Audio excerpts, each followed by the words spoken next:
Mr. Speaker, I rise to pass on some incredible news about Proposition 36 in California.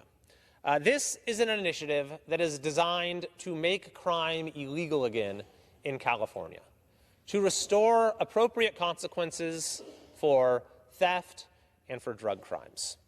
Prop 36, which will be on the ballot in just a few weeks here, was recently polled by the Public Policy Institute of California. And the results are overwhelming. 71% of California voters are in support compared to 26% opposed.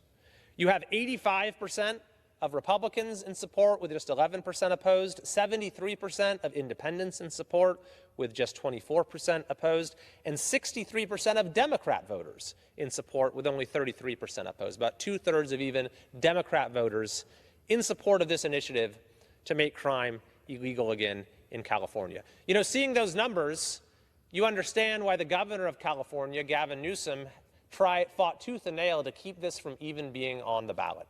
He concocted a number of truly outrageous schemes that were specifically designed to cancel the vote, to stop Californians from even having an opportunity to vote on this important proposition. Fortunately, those efforts failed, and a vote will be held very soon. When the governor was told about these numbers at a press conference yesterday, he said, and I quote, "I was wondering what state I'm living in."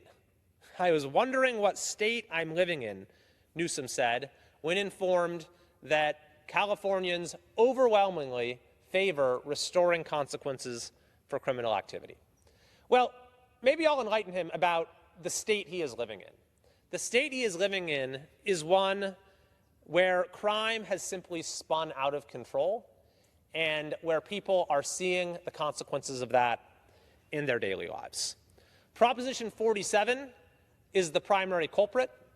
It was passed about a decade ago, and it effectively eliminated consequences for retail theft, no matter how many times you stole, and it eliminated consequences for possession of even hard drugs, which basically ended the ability to get addicts into treatment. The consequence of these two things are that in many parts of California, on your way to the grocery store or walking around to downtown, you'll have to go through open-air drug markets. You'll have to dodge needles. You'll see people suffering, withering on our streets, tragically dying all too often from overdoses on our streets. And then if you want to go in and shop at a grocery store or even a convenience store, a CVS, you'll see almost everything under lock and key. You have to go get a clerk to open up the lock for you if you want to buy frozen goods or if you want to buy shampoo and conditioner. It's really the sort of thing you never would have expected to see in America, and yet it's what Prop 47 and its progeny in California have spawned, the reality they have created, where Californians now overwhelmingly say that crime has continued to get worse. And indeed, that's borne out in the numbers. Property crimes have gotten much worse since Prop 47. All types of crime, violent crime, has gotten significantly worse in just the last few years. So the results of this poll, the overwhelming support for Prop 36, are a recognition of that. And I'll read you, by the way, the title of the initiative. It says, allows felony charges and increases sentences for certain drug and theft crimes. That's all it says. That's the information people have. And the overwhelming majority of California voters, Democrats, Republicans, independents, liberals, moderates, conservatives, folks of all economic and racial backgrounds from all parts of the state, across every group, people say overwhelmingly, yes, that is something we need. And yet somehow the governor still lectured Californians yesterday about how they're wrong. I believe that once this measure passes, and there can be no doubt that it is going to pass, it is going to be a new day for California.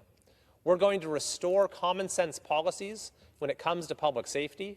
We're going to provide law enforcement with new tools to keep our communities safe.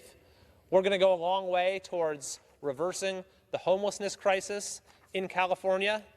And maybe most importantly, the people of California will demonstrate the agency that we all have to set our state on a different course, even when our out-of-touch political class attempts to stand in the way.